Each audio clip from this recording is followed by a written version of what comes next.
அனைவருக்கும் வணக்கம். Welcome to triple success academy.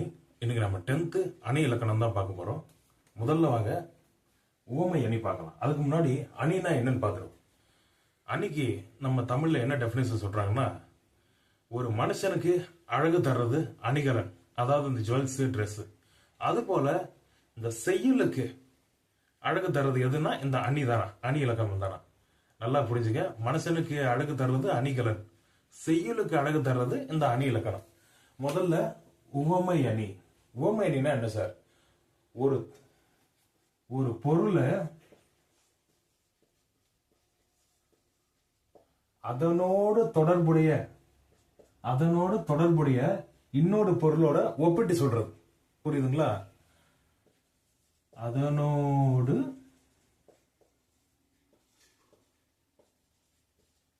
தொடர்புடைய இன்னொரு பொருளோட சொல்றது. வேற ஒண்ணுமே இல்லைங்க, அவ்வளவுதான். பாருங்க, உவமை அணினா ஒரு பொருளை இன்னொரு பொருளோட தொடர்புபடுத்தி சொல்றது, அதோட பொருள் தர்ற மாதிரி ஒரு பொருளோட தொடர்புபடுத்தி சொல்றது. அதாவது கற்பனை நயத்தால ஒரு விஷயம் இயற்கையா நடக்கும், அந்த விஷயத்த இன்னொரு விஷயத்தோட ஒப்பிட்டு சொல்லுவாங்க. பாருங்க, இப்ப அந்த மதுரைக்குள்ள கோவலன் கண்ணகி வராங்களாம். அப்போ ஒரு கொடி அசைஞ்சுக்கிட்டு இருக்கு, சும்மா தான் அது அசையுது. ஆனா இளங்கோவடிகள் என்ன சொல்றாரு, ஒரு எக்ஸாம்பிள் இருக்கு, அந்த கொடி அசைகிறது இந்த மதுரைக்குள்ள நீங்க வர வேணாம்னு சொல்ற மாதிரி இருக்குன்றாரு. பாருங்க, ஒரு பொருளை இன்னொரு பொருளோட ஊமைப்படுத்தி சொல்றாரு. பாருங்க, அதுக்கு பிறகு அது. இப்ப அந்த திருக்குறள் எக்ஸாம்பிள் பார்ப்போம். வேலோடு நின்றான் இடுவென்றது போலும் கோலோடு நின்றான் இரவு. இதுல ஊமை எதுன்னு பாத்தீங்கன்னா இதுதான். உவமேயம்னா இது, உவம உருபுனா இது. என்ன சார் உவமை? உவமைனா என்ன சார்? அந்த இது என்ன பொருள் சொல்ல வராரோ அதை இன்னொரு பொருளோட ஒப்பிடுறாரு. அந்த ஒப்பீட்டு பொருள் தான் உவமை.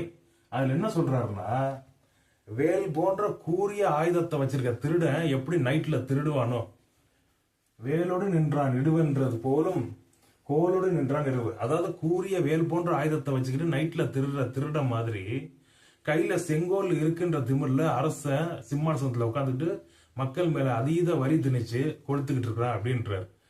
அப்ப அந்த திருட எதோட ஒப்பிடுறாரு பாருங்க. இவன் வேல் வச்சுக்கிட்டு திருடுறான், அவன் செங்கோல் வச்சு திருடுறான் அப்படின்னு நல்ல அரசர்கள் அல்ல, ஒரு சில கெட்ட அரசர்கள் இருப்பாங்கல்ல, அவளை திருடர்களோட ஒப்பிட்டு சொல்றாரு. அதாவது இந்த உவமையா சொல்றது, இப்ப எந்த பொருளை சொல்ல